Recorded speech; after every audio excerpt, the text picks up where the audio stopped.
It's weird, the things you miss. It's not the big stuff, not always. I mean, of course I miss the big stuff. I miss my mom's voice on the other end of the phone when something good happened at work. I miss her terrible, off-key singing in the car. I miss the way she'd hug me, so tight I felt like my bones might fuse together. But what really gets you, what really hollows you out, are the small things. The silence, the god-awful, heavy silence. A few months after the accident, I was still living in our house. Her house, really, it never felt like mine, not fully. It felt more like I was a curator of a museum dedicated to a life that had suddenly stopped. Every object had a story. The chipped ceramic mug on the counter was from a trip to Santa Fe. The worn-out armchair in the corner of the living room was where she'd sit every morning with her coffee and the crossword puzzle. The faint, lingering scent of gardenias in the hallway, from a perfume she hadn't worn in years but somehow still clung to the wallpaper. Being here was both a comfort and a constant, low-grade torture.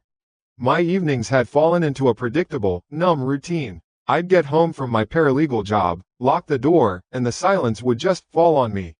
Like a heavy blanket. To fight it, I did what everyone my age does. I turned to my phone. I'd collapse onto the sofa, the same one we'd picked out together 5 years ago, and just scroll.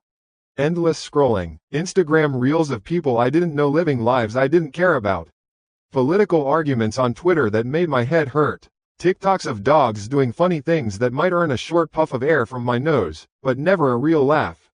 The blue light of the screen was my only companion, painting my face in a cold, artificial glow in the otherwise dark room. It was a pathetic attempt to fill a house-sized void with a 6-inch screen. But it was all I had. Tonight was no different. I was sunk deep into the cushions, my thumb moving in that familiar, mindless up-swipe motion. On the mantelpiece across the room, a collection of framed photos stood like silent sentinels. My eyes kept drifting to one in particular. It was of the two of us, taken about a year before she died. We were on a weekend trip to the coast. In the photo, she's laughing, a real, unguarded laugh, her head thrown back. The wind is whipping her hair across her face, and she's trying to hold her sun hat on with one hand. I'm next to her, grinning, my arm around her shoulder. I remember that day so clearly. I remember the taste of the salt in the air, the screech of the gulls. I remember what she said right before my dad snapped the picture. She'd leaned in and whispered, "Let's just stay here forever, Annie. Forget everything else." Looking at it now, the memory was a sharp, physical pain. A beautiful moment frozen in time, but all I could feel was the after. The forever that never happened. I tried to swallow the lump that was forming in my throat and forced my eyes back to my phone. A celebrity was getting divorced. A new cake recipe had gone viral. None of it mattered. The house was so quiet I could hear the faint hum of the refrigerator from the kitchen. It was the kind of quiet that feels loud, that presses in on your eardrums. Then, a new sound started. A soft, rhythmic patter against the living room window. Rain. It began gently at first, almost tentative, then grew more confident, drumming a steady, melancholic beat against the glass. I've always liked the rain, usually. Mom did too. She'd call it good sleeping weather. But tonight, it just felt different. It wasn't cozy. It was isolating, the sound of the world being washed away, leaving me alone in this silent box of memories. Each drop hitting the pane seemed to emphasize how trapped I was, how completely and utterly alone. I put my phone down on the cushion next to me, the screen going dark. The room plunged into near blackness, save for the weak, watery moonlight filtering through the rain-streaked windows. I just sat there, listening. The house had its own language of sounds I was still learning. The creak of the floorboards upstairs as the old wood settled, the groan of the pipes in the walls. Sounds that used to be background noise were now amplified, sinister in the emptiness. And that's when I felt it. It started as a prickle on the back of my neck, the kind of primordial, animal instinct that tells you you're being watched. I froze, my body going completely rigid on the couch. Every muscle tensed. I didn't move my head, but my eyes darted towards the darkest corner of the room, near the hallway that led to the basement stairs. There was nothing there, of course.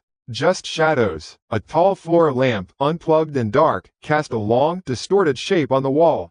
The outline of the armchair. Nothing. But the feeling didn't go away. It intensified. A cold wave washed over me, so sudden and so real that goosebumps erupted all over my arms. I felt exposed, vulnerable. My mind, my logical paralegal mind, started racing, trying to find an explanation. It's just grief, Anna. You're stressed, you're exhausted. Your brain is playing tricks on you. It's an old house. It's the rain. It's anything but what you think it is. I took a slow, shaky breath, trying to calm the frantic thumping in my chest. Get a grip, I whispered into the darkness, my own voice sounding foreign and small. I told myself I was being ridiculous, a grown woman scared of shadows in her own home. I'd lived here my whole life. There was nothing to be afraid of, but looking back, that was the first lie I told myself.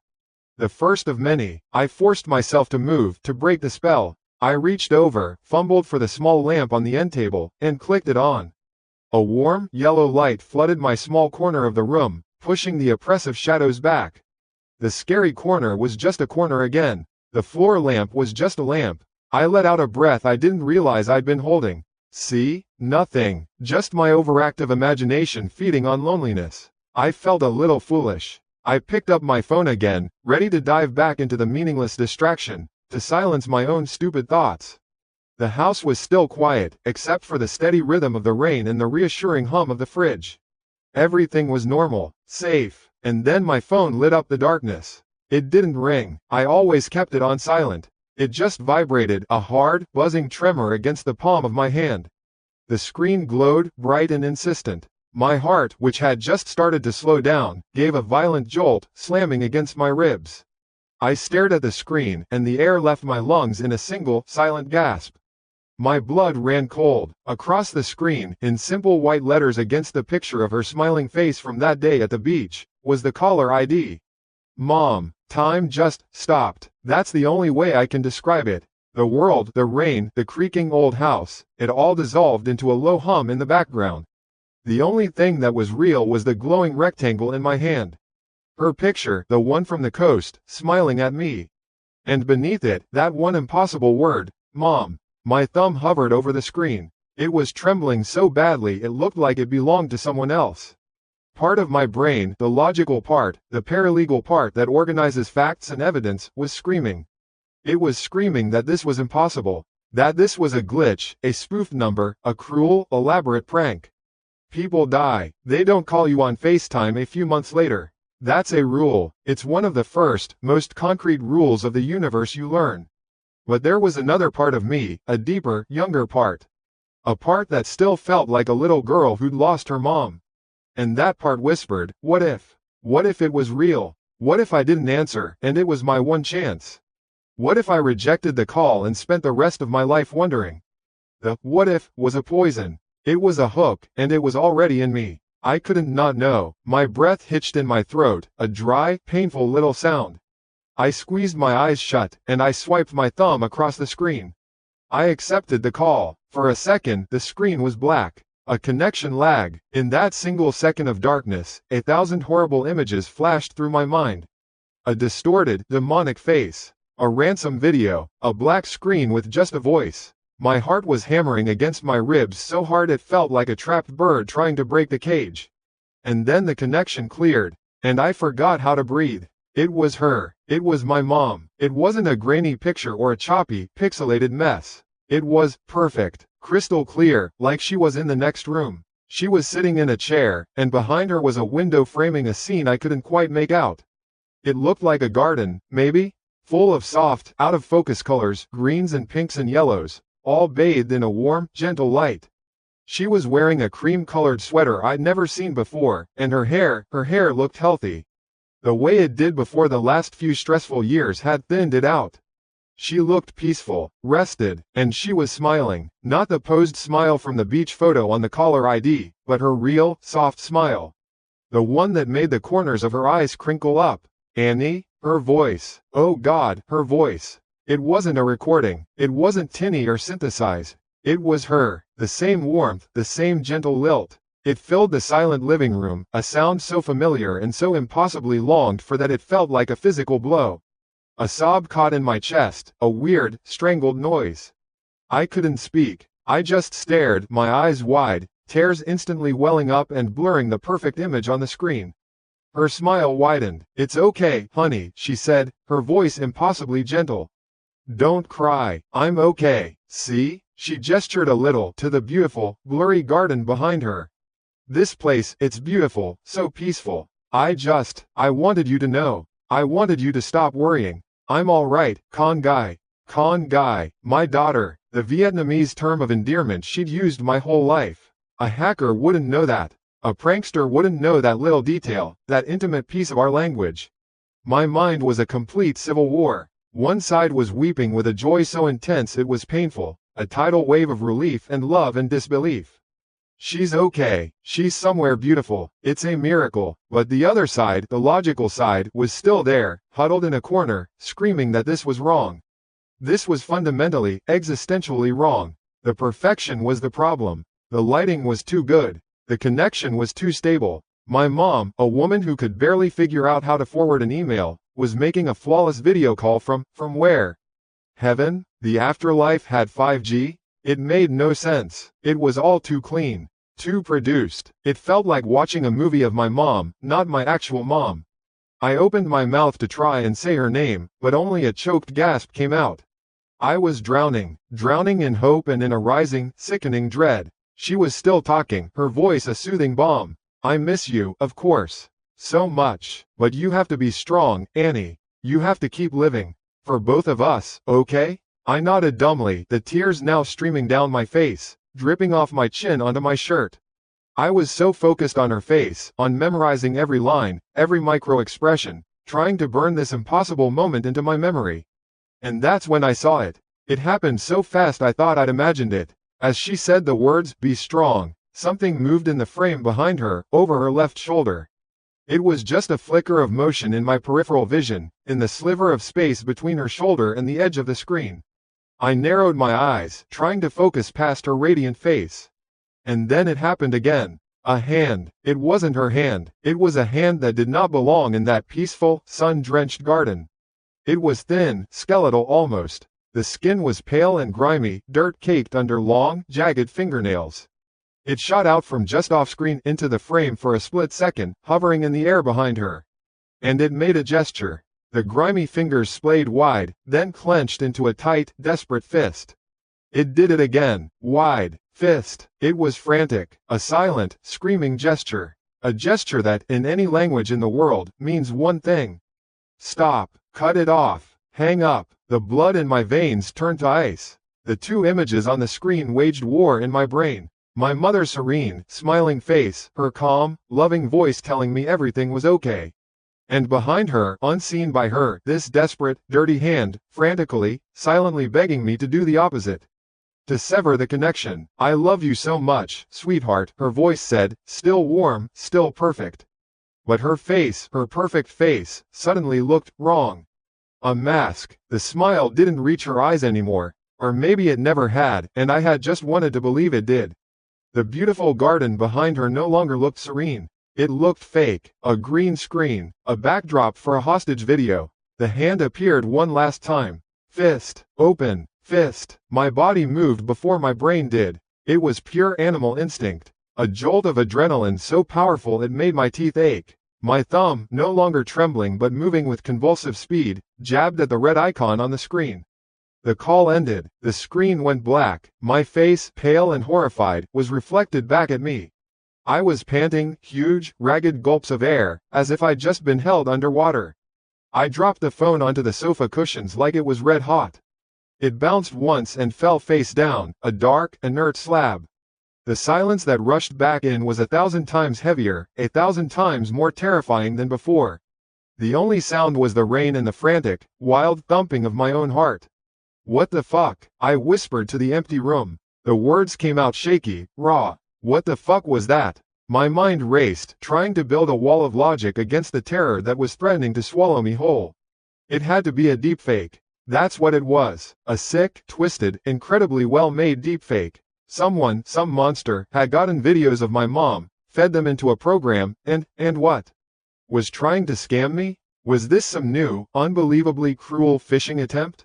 But the hand didn't make sense. If it was a deepfake, who was the hand? Was it part of the video? A glitch in the software? Or was the person controlling the deepfake sending me a message?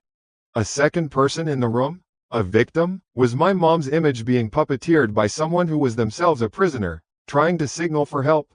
The thought was so bizarre, so convoluted, it made my head spin. No, I shook my head, pressing the heels of my hands into my eyes. No, no, no. It's just a prank, a sick joke, that's all. It's some tech-savvy asshole who knew I was vulnerable. That's the only explanation that doesn't fracture reality. I clung to that thought like a life raft. It was a joke. It was fake. It wasn't real. I repeated it over and over in my head, a mantra against the encroaching madness.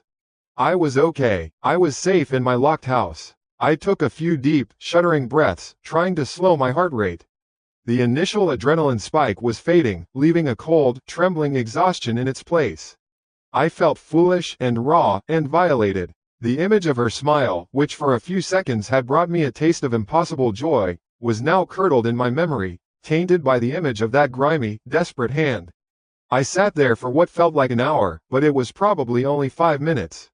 Just sitting in the dark, listening to the rain, trying to will my world back onto its axis.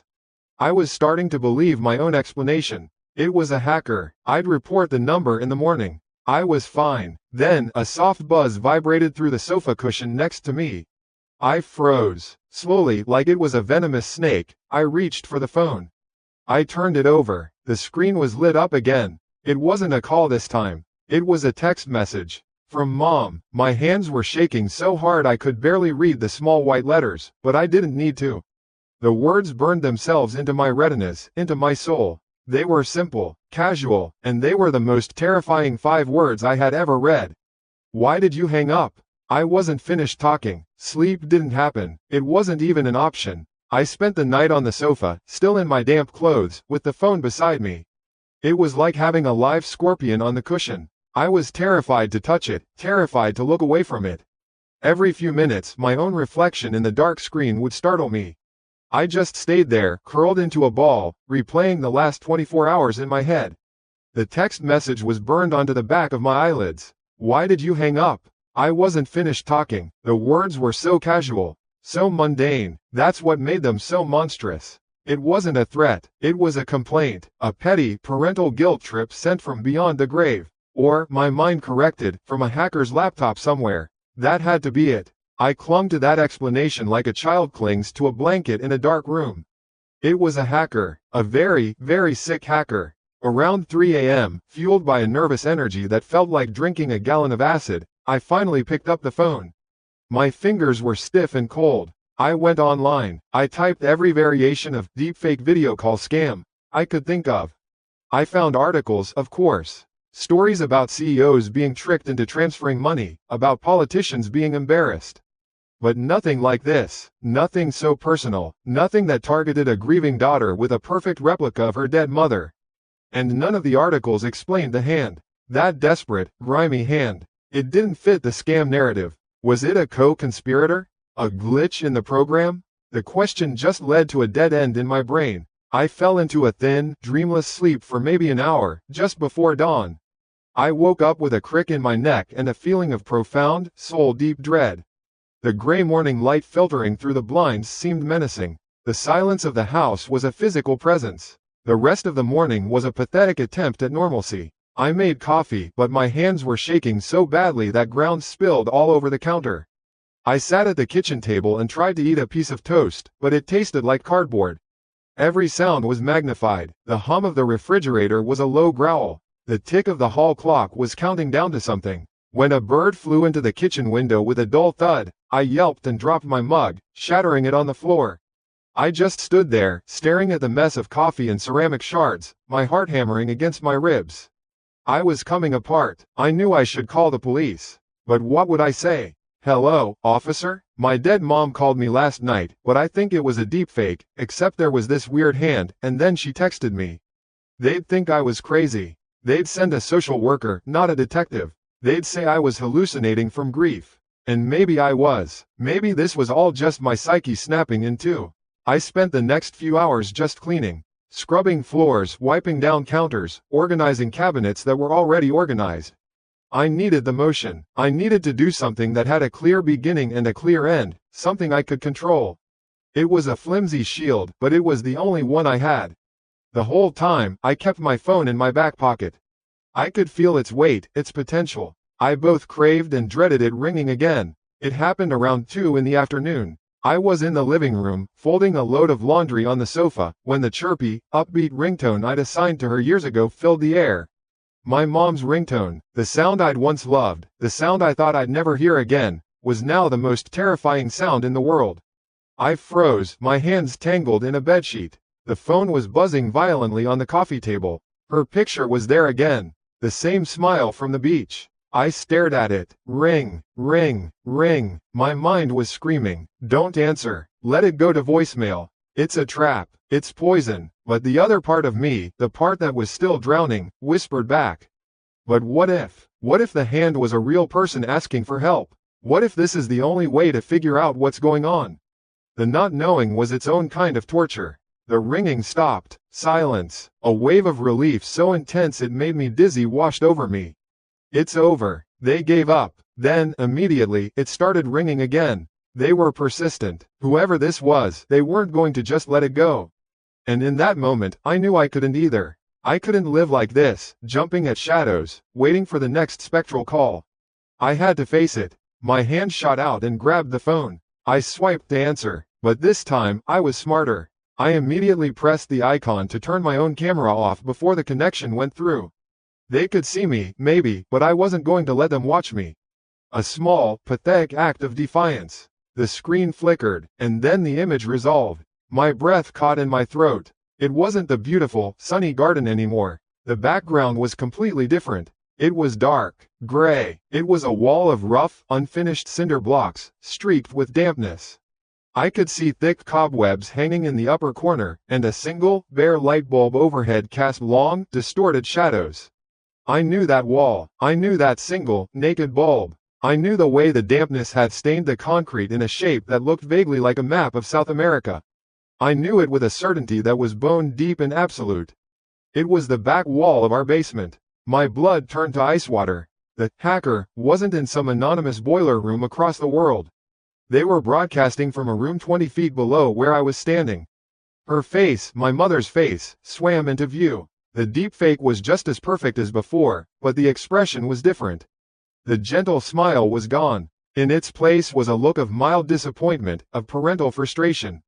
It was an expression I knew all too well, the one she'd get when I'd forgotten to do a chore I'd promised to do. Annie, the voice said, and this time it lacked the warmth of the first call. It was flat, with a chiding edge to it. You're making this very difficult. I couldn't speak. I couldn't move. My brain was short-circuiting, trying to process the impossible image on the screen. Mom, in our basement, a place she hadn't been in for years, even when she was alive.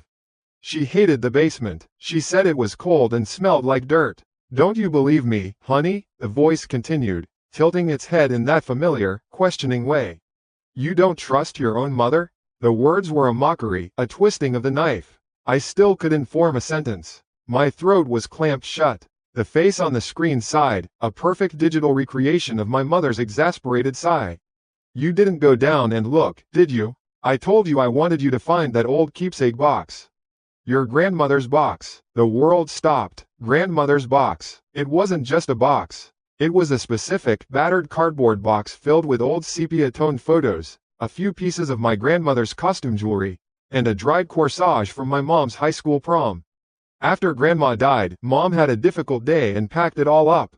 I was the only one there. She was crying, and she told me, I can't look at this right now. I'm putting it in the far corner of the basement, behind the old water heater. Don't tell your dad, he'll just say to throw it out. This is our secret, a secret that had been shared between two people on a sad Tuesday afternoon over a decade ago. A secret that had never been written down, never been texted, never been spoken of again. A secret a hacker could not possibly know. The floor seemed to drop out from under me. The hacker theory, my last flimsy shield, shattered into a million pieces. This wasn't a scam. This wasn't random. This was something else. Something intimate and personal and utterly impossible. It's still there, the voice on the phone insisted, its tone hardening. Behind the water heater. I need you to get it. Go now, Annie. It was a command. The call ended. The screen went black, leaving my own wide, terrified eyes staring back at me from the dark reflection. The silence that filled the house was absolute. Total. A dead, suffocating silence. It pressed in on my ears. I didn't breathe. I didn't move a muscle. I just stood there, clutching the phone, my knuckles white. The world had ceased to make any sense. And then I heard it. It came from the direction of the hallway, from the door that led down into the basement. It was a small sound, almost too small to notice. But in the dead quiet of the house, it was as loud as a gunshot. A soft, wooden creak. The unmistakable sound of weight being placed on the top step of the basement stairs. It wasn't just a creak. You have to understand that. Our house was old, it was always making noises. The pipes groaned, the foundation settled. I knew all its sounds. I had grown up with them, they were like a quiet, familiar background music to my life. But this sound was different. This wasn't the house. This was a sound made by a person. It was the fifth step from the bottom of the basement stairs. The wood there was warped, and it made a specific, high-pitched complaint whenever anyone put their full weight on it. My mom and I had a running joke about it. We'd always take the steps two at a time to skip over that one. "Don't wake the troll," she used to whisper, and I'd giggle. It was our thing, a stupid, tiny little secret, just like the keepsake box behind the water heater. The sound sliced through the dead silence of the living room. It was sharp, deliberate, and final. And it meant that the person on the other end of that phone call, the person using my mother's face, hadn't just known about our secret box. They knew about our secret step. My brain just stopped. It was like a circuit breaker flipped. The whole hacker theory, the deepfake explanation, all of it just evaporated.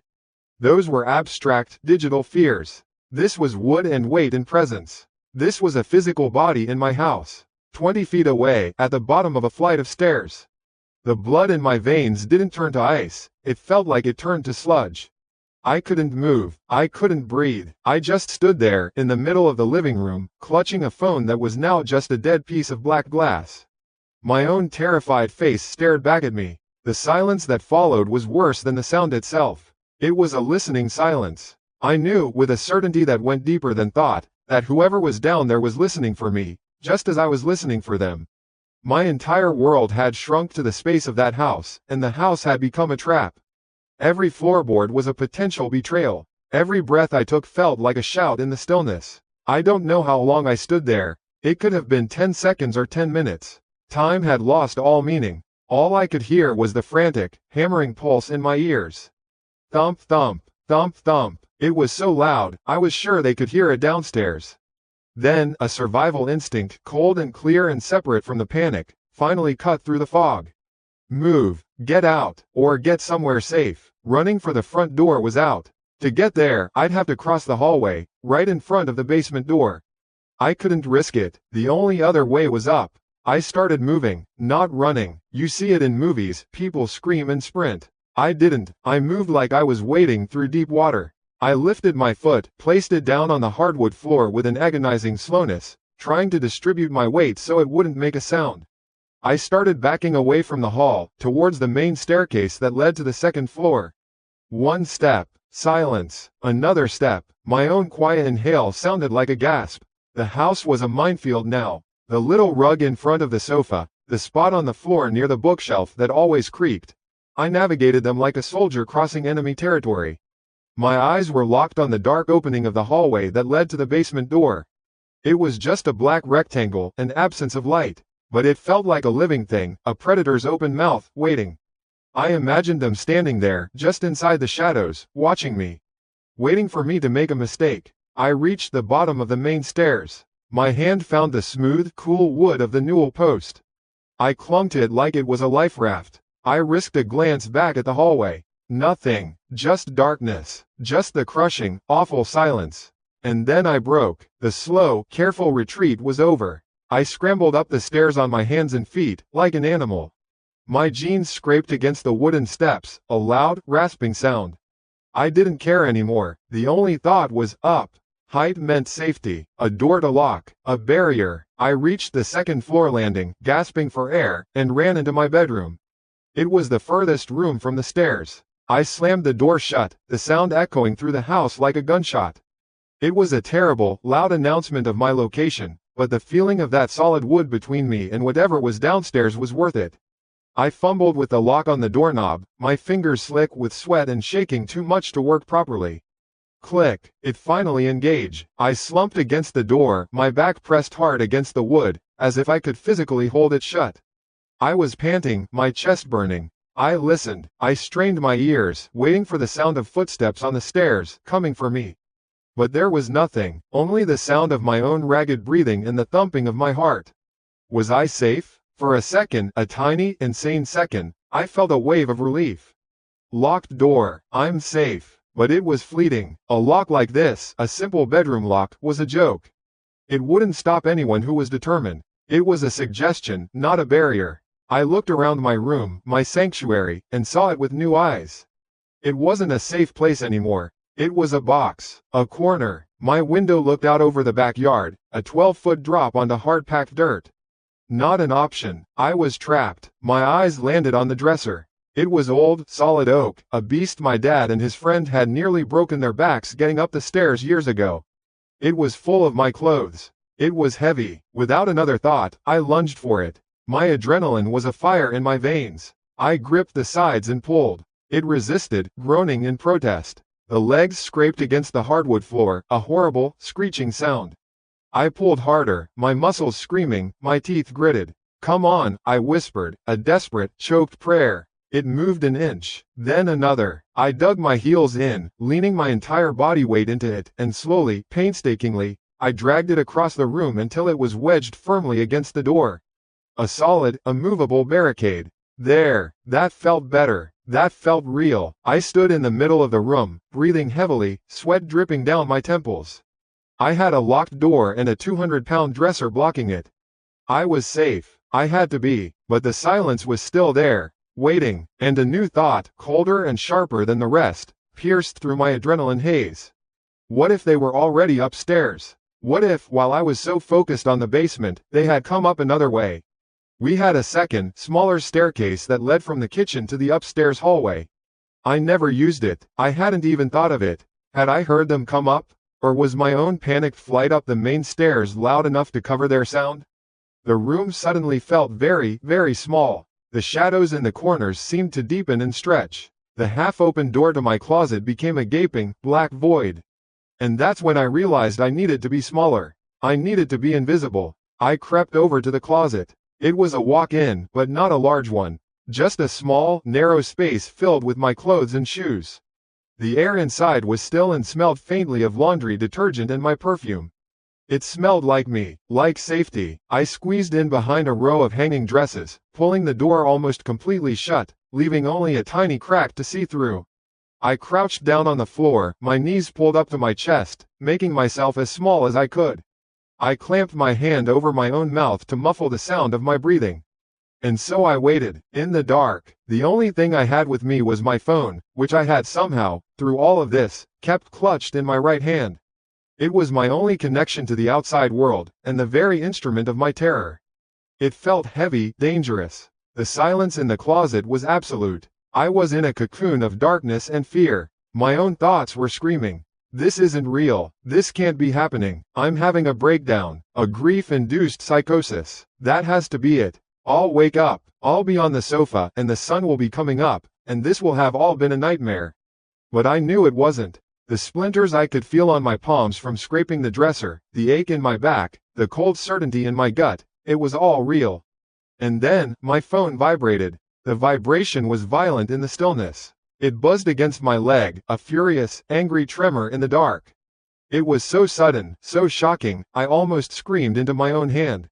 I pulled it up in front of my face, the screen lighting up the tiny space. The name was the same. The picture was the same. My mother's smiling face. She was calling me again. A wave of nausea washed over me. "Don't answer. Throw it. Smash it." But I couldn't. It was a train wreck, and I couldn't look away. I had to know. My thumb, moving with a will of its own, swiped across the screen. The image that filled the phone was grainy at first, lit by the weak glow of the hallway nightlight. It wasn't the basement. It wasn't a garden. It took me a second to understand what I was seeing. It was a low-angle shot, looking up. I saw the familiar beige paint of the upstairs hallway wall. I saw the bottom edge of a painting my mom had loved, a cheap print of water lilies. I saw the dark scuff mark near the baseboard where I'd hit it with the vacuum cleaner last week. The camera was on the floor of the hallway, right outside my bedroom door. My blood ran cold. The phone was broadcasting from mere feet away. They were right there, on the other side of the dresser, on the other side of the door. Then the face appeared, her face, floating in the middle of the screen against the backdrop of my own hallway. The deepfake smile was gone. The look was flat, empty, and the voice that came through the speaker was no longer a perfect imitation. It was a whisper, distorted, digital, and cold as a winter grave. I know you're in there, honey. The words hung in the air of my tiny, dark hiding place. In the closet, at the exact same moment, from the other side of the closet door, just inches from my face, came a new sound. A faint, metallic rattle. I watched, my eyes wide with a terror so profound it had no sound, as the brass doorknob on my closet door began, slowly and deliberately, to turn. You have to understand, there's a difference between being scared and being frozen. Scared is when you scream, when you run. Frozen is something else entirely. It's when your brain gets a signal so fundamentally wrong, so impossible, that it just quits. It trips a circuit breaker and leaves you in the dark, a passenger in your own body. That's where I was, crouched in a closet that smelled like my lavender dryer sheets, watching a ghost on my phone tell me where I was, while a real hand turned the knob on my hiding place. Time stretched and became this thick, syrupy thing. Every second was a minute long. My eyes were locked on the closet doorknob, the old, cheap brass knob we'd never bothered to replace. I watched it turn. It wasn't a quick, violent twist. It was slow. God, it was so slow. It was the kind of deliberate, unhurried motion that says, I have all the time in the world. I know you're in here. There is no escape. The sound was tiny, just a faint, dry squeak of metal on metal. A sound I'd never noticed before but would now hear in my nightmares for the rest of my life. My whole world had shrunk to 2 points of focus. That slowly turning knob, and the glowing screen in my trembling hand. On the screen, the camera was still broadcasting from the floor of my hallway. The distorted voice of my mother didn't speak again. It didn't have to. The message had been delivered. Now, there was just a low, digital hum coming from the phone's speaker, like the sound of a bad connection. The image wavered slightly, as if the hand holding the phone was unsteady. Then, it started to move. The phone's camera began to tilt upwards. Slowly. From its position on the floor, it panned up, past the white baseboard, up the beige wall, until it was aimed directly at the middle of my closet door. At me. I was watching my own tomb from the perspective of the monster outside. The sheer, calculated cruelty of it was breathtaking. This wasn't just a physical threat, it was a performance. A psychological violation so profound it felt like he was reaching directly into my skull and rewriting my memories, turning every safe space I ever had into a stage for his horror show. My mind started to riot, a frantic search for an explanation, any explanation that wasn't this. A prank. It's a prank. A sick, elaborate prank by someone who knows me. But who? Who would know about the secret basement step and have the technical skill for this? Who would hate me this much? The thoughts were useless, flimsy shields against the terrifying reality of the situation.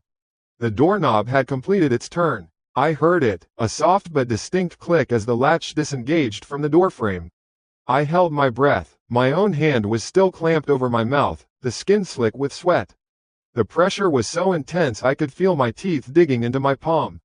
I was trying to make myself non-existent, to become so small and so quiet that reality itself might forget I was there.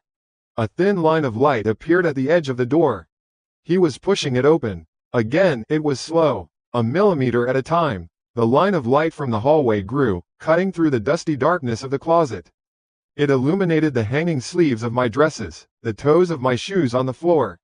It was like a curtain rising, and I was the star of the show, paralyzed on stage. It's a strange thing, what goes through your head in a moment like that. It's not your life flashing before your eyes, not like in the movies. It's small things. I remember thinking that I hadn't returned a book to the library. I thought about the carton of milk in the fridge that was probably about to expire. These stupid, mundane thoughts floated through the panic like debris in a flood, my brain clinging to anything normal while the world ended. The door was open maybe 3-4 inches now, a wide enough gap. I could see a slice of the hallway carpet, the leg of the little table where we used to put the mail. The phone in my hand was still live, the screen still showing the front of my closet door. It was a bizarre, recursive nightmare. I was in the closet, watching a video of the outside of the closet, while the closet door was actually opening.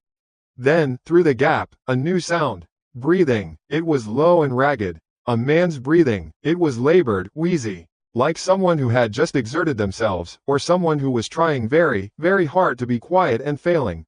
The sound cut through my paralysis like a knife. This was it. This was real. This wasn't a ghost or a demon. It was a man, a living, breathing man, standing inches away from me, on the other side of a flimsy piece of wood. The thought, for some reason, was both more and less terrifying. Less because he could be fought. More because his motives were human, and therefore unknowable, and potentially so much worse than simple malice. I don't know what I expected to see. A face peering in? A hand reaching through? What happened was stranger. Something dark blocked my sliver of a view. He was pressing his face against the crack in the door. I couldn't see him, but I knew he was right there, his cheek against the wood. Trying to, what? Listen? Smell? The thought made my skin crawl. The wheezing breath was louder now, right there. And that's when the voice from the phone spoke again. The distorted, gravelly whisper of my dead mother. Are you scared, N? The words came from the phone in my hand, but the sound of the man's breathing on the other side of the door hitched at the exact same time. He was controlling it. He was right there, whispering into some device, making my mother say these things.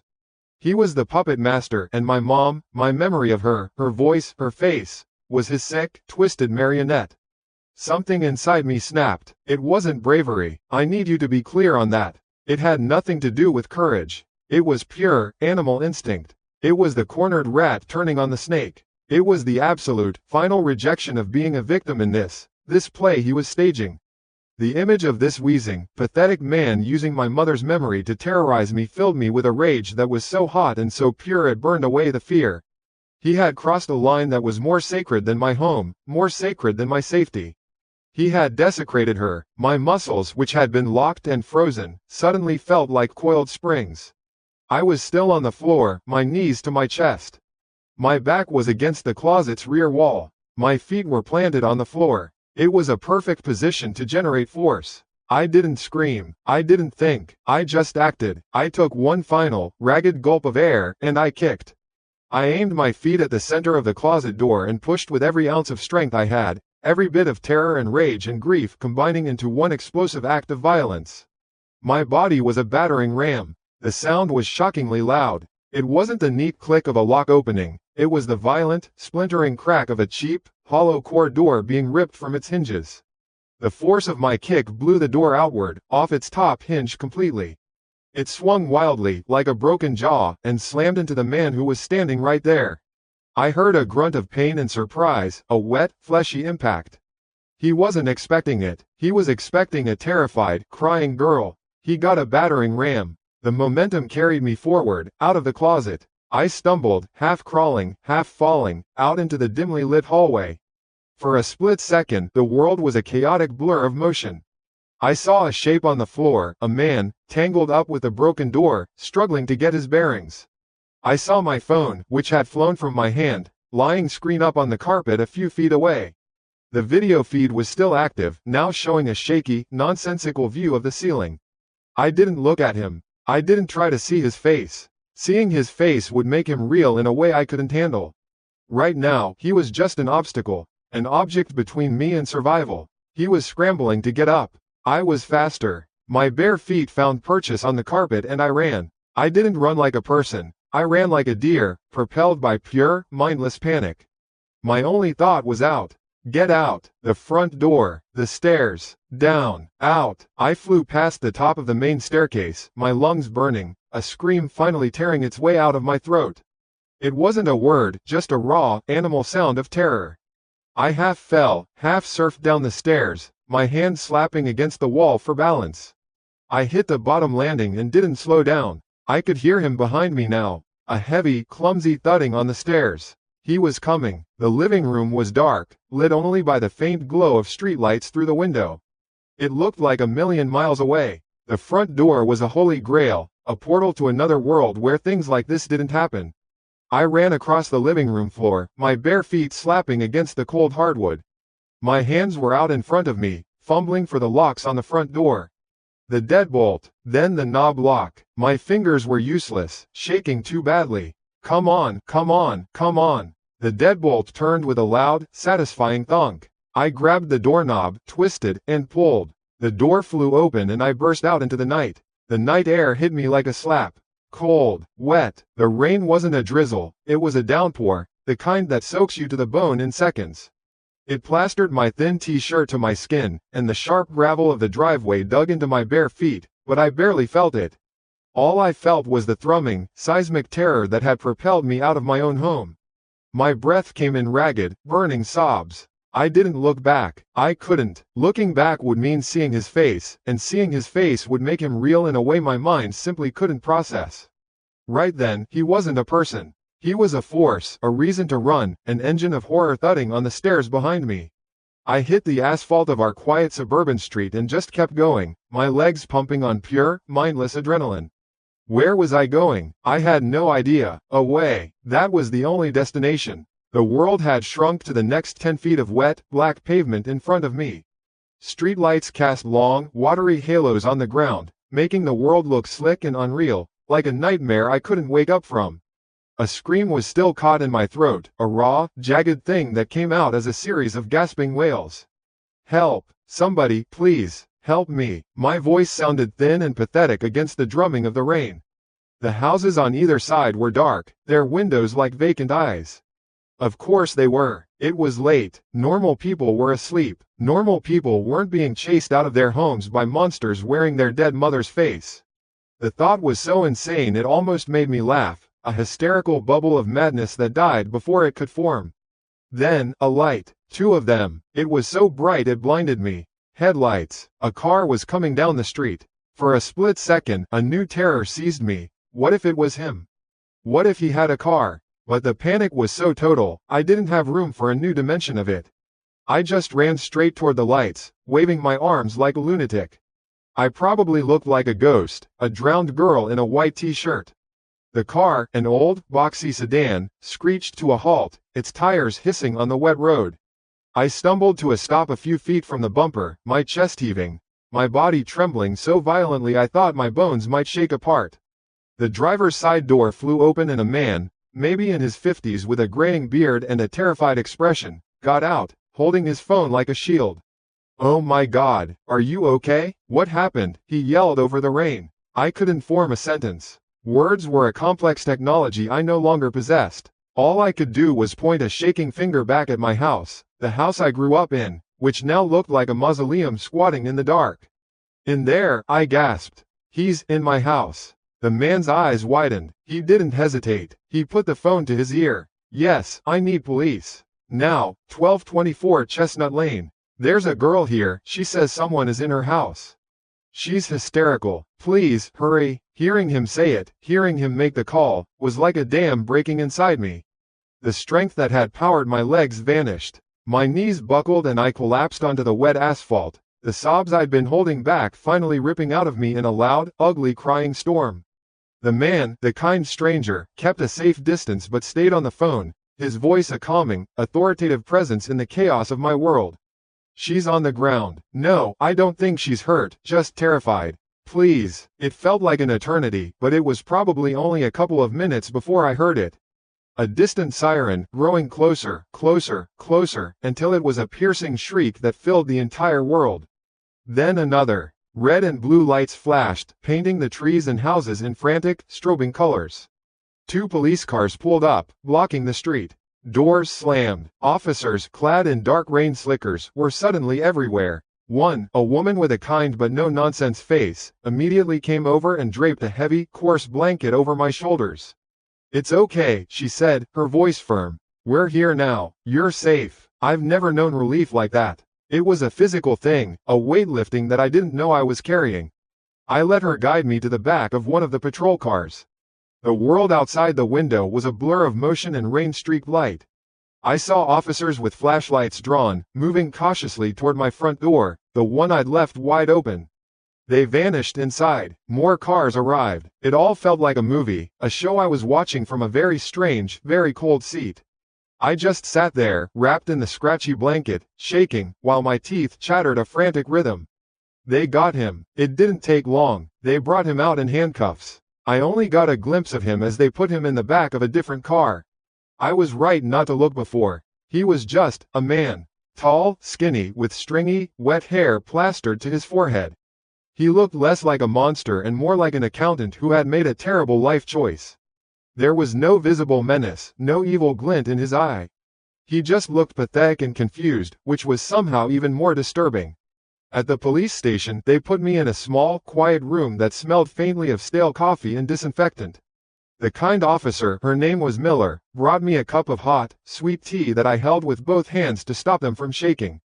She asked me questions, and I answered them as best I could, my voice hoarse. I told her everything, the calls, the deepfake video of my mom, the basement, all of it. She listened patiently, her expression never changing, just nodding and taking notes. Then she asked me if I knew a man named David Chen. The name was vaguely familiar. Chen, David, I repeated, tasting the name. I think, he used to live next door? A long time ago. His family moved away when I was in high school. Officer Miller nodded. That's him. He's an IT engineer. Lived 2 towns over for the past 6 years. But, why? The question was all I had. Why me? Why my mom? We don't know yet, and, she said gently. He's not talking, but we're going through his devices right now. His laptop, his phone. We'll find out. I spent the next hour in that little room, just staring at the wall, replaying everything. The relief of being safe was slowly being replaced by a thick, cold dread. The why of it was a black hole in my understanding. This wasn't a random break-in. This was targeted, personal, the level of planning, the technical skill, the psychological cruelty. It was beyond comprehension. Sometime after 3 a.m., Officer Miller came back into the room. Her face was different. Before, she'd been professional, compassionate. Now, she was pale. There was a look in her eyes I hadn't seen before, a kind of disturbed awe. She sat down across from me, her movements slow, deliberate. And, she began, her voice low. We found it, on his laptop, the software he used. I just nodded, my throat too tight to speak. It's a very sophisticated deepfake program. And, you were right. He had hundreds of files. Videos and photos of your mother. It looks like he scraped them from social media, public records, anything he could find, going back years. He'd been building a digital model of her. The clinical language made my skin crawl. A digital model. He had built a puppet out of my mother's memory. I felt a wave of nausea. That's not all, she said, and she hesitated. She looked at her hands, then back at me. The technicians who are looking at the hard drive, they found something else. The files he used to call you tonight, they were in a folder labeled, Phase 1. The word hung in the air. Phase 1. A project. A plan. What does that mean? I whispered. Officer Miller took a deep breath. It felt like she was preparing to deliver the worst news of my life, even worse than the news I'd already had. He had another folder, she said, her voice barely a whisper now. Its name was, Phase 2. She paused, and in that silence, my heart hammered against my ribs, a trapped bird. And, the folder was full of videos of you. I stared at her, not understanding. Me? Yes. Not just pictures. Completed, fully rendered deepfake videos. Of you. Dozens of them. She swallowed hard, her professional composure cracking. They're flawless. There are videos of you talking to the camera, laughing at a joke you'd never heard.